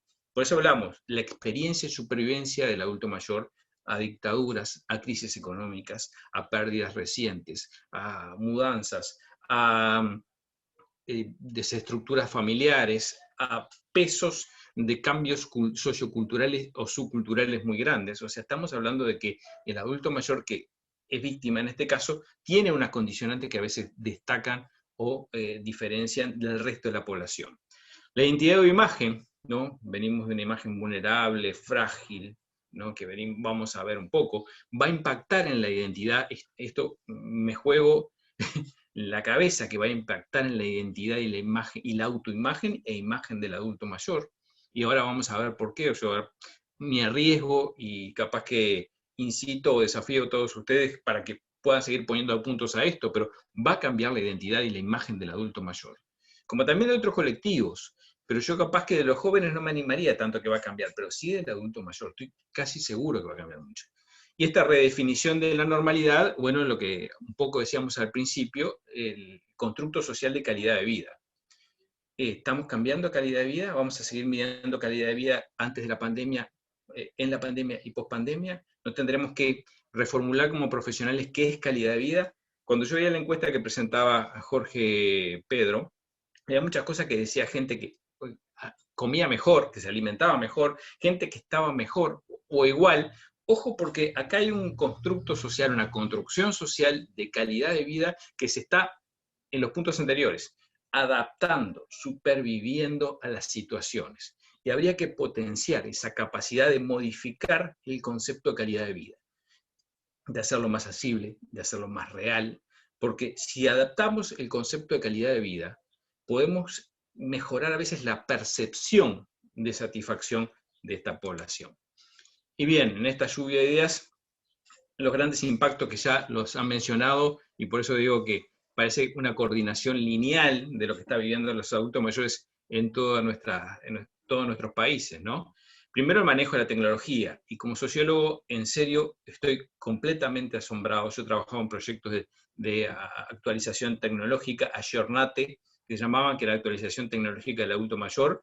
Si ustedes me dicen con qué éxito, relativo, pero nunca me imaginé, jamás me imaginé, que una persona que 9 meses antes hoy iba a estar conectada, ¿no?, en un Zoom, iba a tener una videollamada. ¿Por qué? Porque esa persona, hace 9 meses, le regalamos un microondas y le puso una mantilla y una maceta arriba y no lo usaba, porque hacía ruido, porque era raro, porque no necesitaba. Y tenía un teléfono que lo agradecía, pero lo guardaba en la mesa de luz, y cuando lo llamaba nunca lo tenía, y cuando iba al médico no lo tenía arriba. Y cuando nosotros le enseñábamos a usar, en el momento aprendía, pero después no. Bueno, la necesidad desarrolla al hombre y, como dicen vulgarmente, obligado cualquiera lucha, ¿no? Y esto fue lo que hizo. Permitió que personas que yo decía no iban a aprender a la tecnología de la comunicación, no iban a utilizar, surgió una necesidad, y una necesidad netamente afectiva, de vinculación. Por eso digo que el COVID es un virus de impacto social, ¿no? De incidencia social. Hizo que estas personas, muchas de estas personas, empezaran a funcionar o a manejar cosas que hace 9 meses era imposible, que hace un mes quizás era imposible. El manejo de las reuniones por Zoom, de mucha gente que trabaja en los consejos de los adultos mayores, en los grupos. Yo trabajo vinculados a ONG y pasaron todos sus talleres, haciendo un esfuerzo increíble, ¿no? Hasta los talleres que son de movimiento, actividad física, los pasaron a Zoom. Que fue difícil, que había que tener mucho contacto. Yo integro otros grupos en otros ámbitos culturales y de variadas edades, y algunos teníamos que dividirnos, unos estábamos en el grupo y otros estábamos por el celular enseñándole a conectarse, que no prendían el micrófono, cosas que nos pasan también hoy. Pero este salto, ojo, me está dando una información grandísima. Los adultos mayores se pueden adaptar a cualquier cosa, se pueden adaptar a la tecnología más actual que existe. Tiene que haber una necesidad, y el aprendizaje tiene que haber una necesidad que mejore la calidad afectiva. Si yo le compruebo eso al adulto mayor, logro un salto cuántico. El reposicionamiento de cuidados a protección, y esto para mí es muy grande, o sea, yo lo observo en mi medio, o por lo menos en el Uruguay. Una cosa era el cuidado del adulto mayor y otro es la protección. La protección lleva a que la persona que cuida se ponga frente a la cuidada y lo defienda, ¿no? Es una posición mucho más proactiva, ¿no?, que a veces tiene el costo de que puedo llegar a anular. También lo anulo en el cuidado, pero puedo llegar a anular. Y esto se ve en el ámbito de la familia. De cuidarme, toma la medicación, cuídate, a participar en el cuidado, ¿no? A participar, a protegerlo de eso. Por supuesto que tiene su pro y su contra. Pero es importantísimo ver cómo los familiares, las instituciones y aún las residencias pasaron del cuidado, ¿no?, al anticiparme al riesgo, a ponerme frente al riesgo y a actuar de forma de que de acá el virus no pasa, ¿no? Eso es importantísimo porque nos subió un nivel en la proacción, en la proactividad de lo que es el cuidado del adulto mayor, quizás en este caso más vulnerable. La redefinición del rol del adulto mayor en entornos afectivos y laborales, esto es importantísimo. Graciela decía algo que a mí me dio mucha gracia porque me sentí muy identificado. Decía que, bueno, que se enojaban con la madre, la abuela, porque se escapaba a ser mandados. Yo tengo situaciones familiares que son pero muy similares a eso, ¿no? Llamo por teléfono y no me atienden, y es porque salieron, las personas más veteranas de mi familia salieron a hacer sus mandados, sus actividades religiosas. Pero más allá de todas estas cosas, tenemos que ver que pasó de un rol pasivo a veces un rol que, si bien, no digo lo solamente lo circunstancial, sino que tenemos muchos adultos mayores que aún así en el riesgo deciden cuidar a sus nietos, deciden estar incorporados en el proceso que están viviendo sus nietos, no quieren vivir siendo cuidados, arriesgan, entre comillas, su salud y a veces su vida por el beneficio de la familia. Y esto es una redefinición grandísima, de la persona cuidada a la persona que arriesga su satisfacción, arriesga, siempre lo arriesgó, pero ahora queda en evidencia su capacidad o su salud física o su bienestar en beneficio de los otros. Esto va a redefinir muchísimo el rol del viejito en casa, ¿no? O de la abuela que le llevamos en algún momento a los gurises. El impacto de la sindemia en el viejismo, algo que también en algún momento también Jorge Pedro tuvo la gentileza de adelantar y de decir. Ojo que habla acá del explícito y del implícito. Y acá va hoy el viejismo de las personas, ¿no? No ya todo de lo social. ¿Por qué la aceptación? Y acá me surgió una pregunta que para mí es bastante orientadora. ¿La aceptación de la vulnerabilidad es una puerta para la aceptación de la vejez? Y esto les digo por qué. Yo trabajo en el ámbito sanitario, trabajo en el Ministerio de Salud Pública, estoy vinculado al seguimiento de las residencias con sospecha de COVID, o sea que estoy también del otro lado, desde el punto de vista epidemiológico. Tengo compañeros que están ya en las edades de cuidarse, están entrando en el adulto mayor. Por primera vez, ellos se identifican como adulto mayor. Esto es lo que estoy viendo en algunas poblaciones. Se están dando cuenta que su vulnerabilidad los ubica como adulto mayor, cuando antes trataban de establecer la distancia mayor posible a esto. Entonces, esta aceptación de la vulnerabilidad capaz que nos enseña a nosotros, ¿no? Primero por patologías, después por cercanía de la edad, a ir aceptando el envejecimiento en mí, a ir aceptando el envejecimiento. Primera unidad de aceptar el envejecimiento socialmente es que las individualidades, yo acepte mi deterioro, mi decadencia, mi vulnerabilidad. Quizás para nosotros que trabajamos en temas gerontológicos nos cuesta mucho porque decimos, sí, todo el mundo es así. Si miramos alrededor vas a ver que es dificilísimo. Toda nuestra sociedad está para lo más joven, para lo más potente, para lo más vital, y no se acepta mucho la vejez, pero bueno, ustedes son expertos en vuestro país. Otro elemento, estaremos ante el desarrollo de una empatía transgeneracional, y acá vamos a redefinir empatía. Empatía es sentir lo mismo que siente el otro, ¿no? Sentir lo mismo, lograr sentir lo mismo, pero tener la capacidad de no caerme con el otro, sino de ayudarlo para salir de la situación. La empatía hoy yo creo que es una de las virtudes o de los dones de una inteligencia superior que nos está costando muchísimo. La capacidad empática, sentir lo que siente el otro, pero tratar de sacarlo de la situación. Podemos tener empatía en una película, nos ponemos a llorar con el protagonista, ¿no? Podemos tener empatía en algo, una información donde vemos a alguien entristecido, o empatía en un partido de fútbol cuando alguno de nuestros ídolos mete un gol. Pero la empatía, ¿no?, transgeneracional, de que el adulto mayor, esto me está avisando, me terminé los 20 minutos. Sí, pero imagina. Ya estoy terminando. La tecnología.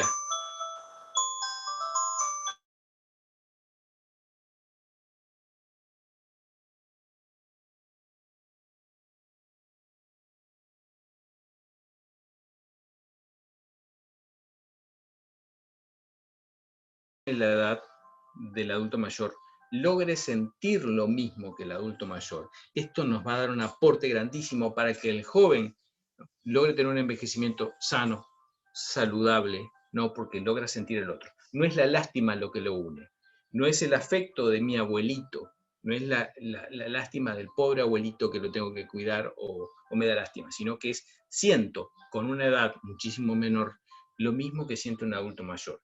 Este sentir va a dar que yo haga o el joven haga el proceso de envejecimiento normal que tanto luchamos los gerontólogos.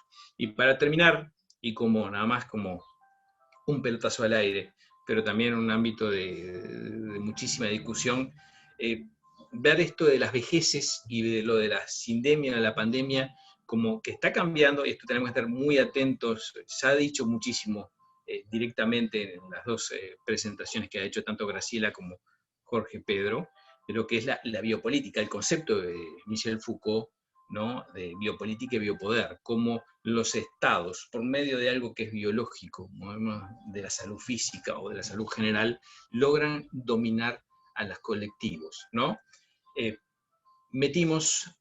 Por primera vez, metimos en sentido genérico, encerramos a las personas en su casa por primera vez en la historia del mundo. No hubo nada, ni guerras, ni desastres generales que cubrieran a todo el globo y que hicieran que las personas se quedaran en su casa. Fíjense en el impacto de esto. Fíjense en el biopoder, o sea, el poder de la salud hizo que mucha gente se quedara adentro. Diferentes culturas, diferentes niveles socioeconómicos, diferentes poderes económicos, ¿no? Y capacidades. Logramos eso. Esto nos abre una posibilidad de alerta a veces en lo que es el biopoder. El poder ejercido desde lo que es el control de la salud y las condicionantes. Amigas y amigos, para mí esto fue una lluvia rapidísima. Espero que las caras que tienen no sea desconsuelo ni desconcertantes, pero les agradezco mucho esta evolución, ¿no? Que me han acompañado a hacer, y bueno, en algún momento tendremos un retorno para ver si podemos avanzar mucho, como las ciencias sociales que tanto se necesitan. Hoy en día yo decía, es un virus social, todo termina siendo social y no por llevarnos agua a nuestros molinos, ¿no? A nuestros molinos de ciencias sociales, pero sí todo termina siendo. Las causas de mortalidad hoy en día en Uruguay tienen un condicionante, si no es netamente, es tangencialmente social. Muchas gracias. Bueno, agradecer sinceramente a Sandra y a Teresa por esta oportunidad, agradecer que me pongan en un cierre que creo que es realmente muy merecido, y agradecer que me hayan vinculado tanto con José Pedro como con Graciela para esta actividad. Nada más. Muchas gracias a vos, Ricardo, la verdad. Está silenciada, Sandra. Te silenciaste, Sandra. Perdón. Decía que el agradecimiento enorme y el lujo que nos hemos dado desde el área de tener esta mesa hoy de cierre.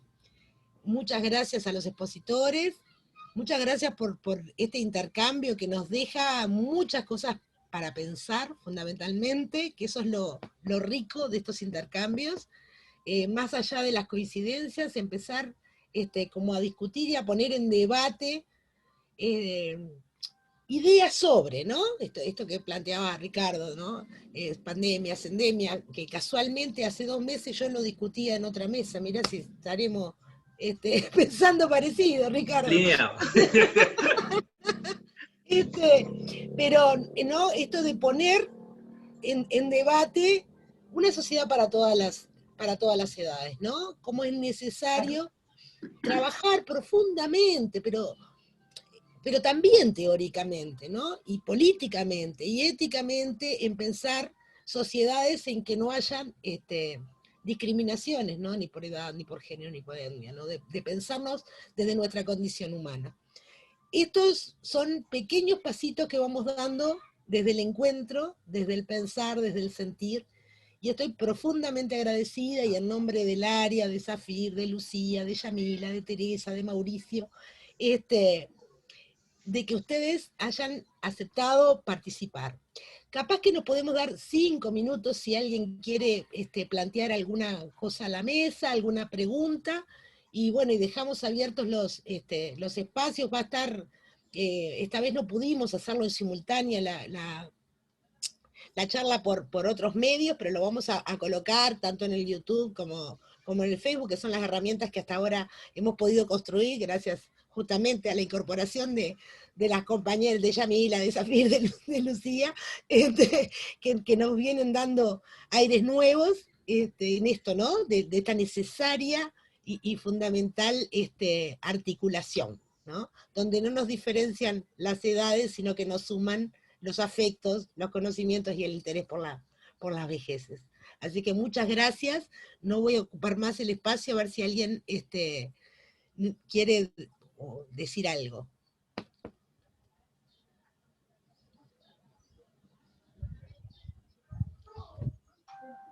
Bueno, yo soy Fabiana, soy trabajadora social, trabajando en la Secretaría de las Personas Mayores de la Intendencia de Montevideo. Y bueno, la verdad es que primero que nada agradecer infinitamente estos aportes, porque han sido hermosos, también para llamarnos a la reflexión. Me hubiera gustado tener un tiempito como para compartir tanta riqueza que nos han dado. Y bueno, un gran cuestionamiento que nosotros nos hacemos, en estos momentos estamos trabajando en un proyecto de la atención a las personas mayores en situación de calle, y vimos todo lo que ustedes nos han dejado, porque tuvimos en las personas en situación de calle, tuvimos una persona con COVID, y lo que nos significó cerrar el centro, y lo que nos significó la apertura, y nos quedamos con que mañana vamos a tener una reunión incluso, cómo trabajar luego de todo esto con la población, cómo seguir trabajando, cómo tomar decisiones. La verdad es que trabajar post pandemia, que todavía nosotros, bueno, en Montevideo y en Uruguay lo estamos teniendo día a día acrecentando, la verdad es que es un gran desafío, que tenemos que trabajar juntos, que tenemos que trabajar con varios actores, y que, bueno, tenemos que realmente ir preparándonos, y cómo va creando estas desigualdades y estas diferencias que se van notando en las diferentes realidades de nuestra población, ¿verdad? Así que, y lo que ha generado, que por allí también lo organizaban, esto, ¿no? Por un lado nos quieren cuidar, por un lado nos dicen tal y cual, pero por otro lado, ¿qué genera en cada una de las personas mayores estos cuidados y esta protección? Así que nada, agradecerles muchísimo, y bueno, esperemos encontrarnos el próximo año en este desafío. Muchísimas gracias. Bueno. Perdón, Fabiana, los lineamientos que comenzamos a escribir están a tu disposición. Si Sandra me hace llegar el correo, tu correo, te enviamos para seguir pensando juntos, ¿no? La idea es justamente ampliar y plantear. En la Argentina, el Instituto de Jubilados PAMI ha planteado algunos protocolos que incluyen lo social, lo cual es un avance importante, de manera que todo ese material está a disposición con el objeto de mejorarlo. No creo en las cosas enlatadas que puedan bajarse. Cada lugar debe generar su propio, digamos, su propio criterio, pero esto puede ser una base como para discutir y para debatir acerca de estos puntos, ¿no? Muchísimas gracias, muchísimas gracias. Pues yo solo quiero agradecer también la invitación, pero de manera muy especial a Jorge y también a Ricardo, a Ricardo que está por aquí, Ricardo Alberti, porque en realidad, bueno, por lo menos para mí, cuando participo en eventos de este tipo, pues también miren, ya nos traicionó otra vez la tecnología. ¿Verdad, Ricardo? Cuando participo, entonces yo estoy en un diálogo interno, ¿no? Con los que están hablando. Claro, decir, claro, eso yo también lo había pensado y no lo dije, eso no se me había ocurrido, eso no lo había yo puesto en mi radar, ¿no? Entonces, lo que quiero decir con esto es que no solamente, no por estar en esta ocasión en calidad de ponente, no me llevo la riqueza que generó el conjunto de esta mesa. En realidad, un gusto. Y solo para despedirme, en los mensajes que llegan, ya ven que a veces en las computadoras tenemos vínculos con algunos medios de información. Yo solo les diría algo que acaba de llegar así para el momento, ¿no? Dice, de las noticias, aquí de una periodista muy afamada, dice: Bachelet advierte que vacuna anti-COVID no curará estragos socioeconómicos de la pandemia, ¿no? Y bueno, eso lo tenemos, insisto, clarísimos, y ya no se refiere a personas mayores, pero bueno, y tampoco de las personas mayores, por supuesto, ¿no? Eso que señalaron muy puntualmente Pedro y Ricardo, ¿no? Cómo no es no será solo el tema de atender los servicios de salud, sino trascender, ¿no? Para poder, pues, tener la visión integral que nos caracteriza a los trabajadores sociales, que podamos compartir con las autoridades y los tomadores de decisiones, me parece muy importante. El pensamiento colectivo es superior al pensamiento individual y trabajo social esto lo conoce muy claramente. Los momentos de progreso de trabajo social son cuando se apoya en el pensamiento colectivo. Por más ultraindividualidad que el neoliberalismo quiera plantearnos, el pensamiento colectivo nuestro, latinoamericano, prevalece y se multiplica. Y esto es un ejemplo más de lo que está ocurriendo entre nosotros. Gracias, Graciela, por tus conceptos y un gusto el compartir con Ricardo y contigo esta tarde. Igualmente. Sin duda, el conocimiento es entre todas y todos, no hay forma, no hay otra forma. Les agradezco muchísimo y damos entonces por finalizada esta etapa de charlas del área vejez y envejecimiento y trabajo social, que vamos a reiniciarla rápidamente apenas empieza el 2021, porque la verdad que nos ha dejado muchísimas alegrías y muchas preguntas y muchas ganas de seguir. Así que muchas gracias, Jorge, Ricardo, Graciela. Es un placer haberlos tenido. Muchas gracias, Adela, por tu presencia. Un agradecimiento enorme a las compañeras que siempre están, a Safi, a Yami, a Lucía, vuelvo a reiterarlo, porque están siempre, porque están acá, porque están grabando, porque se pusieron el tema de la vejez y el envejecimiento al hombro desde las nuevas generaciones, y eso es realmente de destacar. Así que un abrazo, feliz 2021, que sea un poquito mejor que el 2020, por lo menos en términos de encuentros, y bueno, muchas gracias a todos. Gracias, muchísimas gracias. Gracias. Un aplauso. Y un aplauso. Un aplauso fuerte. Felicidades para todas y todos. Feliz Gracias, 2021. Gracias. Felicidades y gracias a FIR y compañeras. Gracias.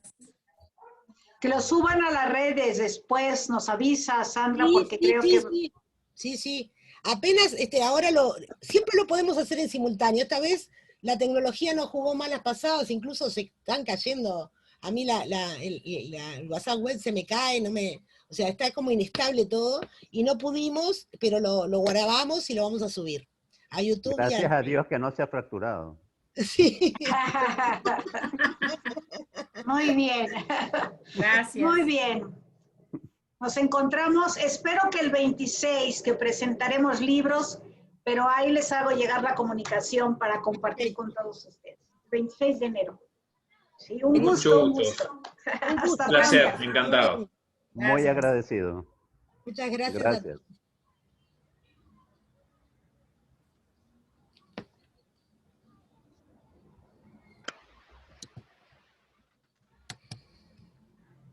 Estoy haciendo el trabajo casero de copiar el chat porque no lo pude guardar.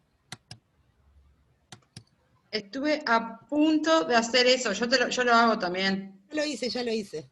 ¿Todo, Bien, todo? Me quedó la última, que es una dirección de mail. Espera que ya lo hago. Igual. Es tal cual lo que decís también del internet. A mí en un momento se me cerró el Zoom. Sí, ay, mirá, el Zoom, a mí el WhatsApp web no hay formas, no puedo contestar un mensaje. Pero no te preocupes porque grabamos en simultáneo con Yami. Ah, buenísimo. Aunque a mí se me cayó, siguió. Perfecto. Y las dos grabamos. Perfecto. Ya.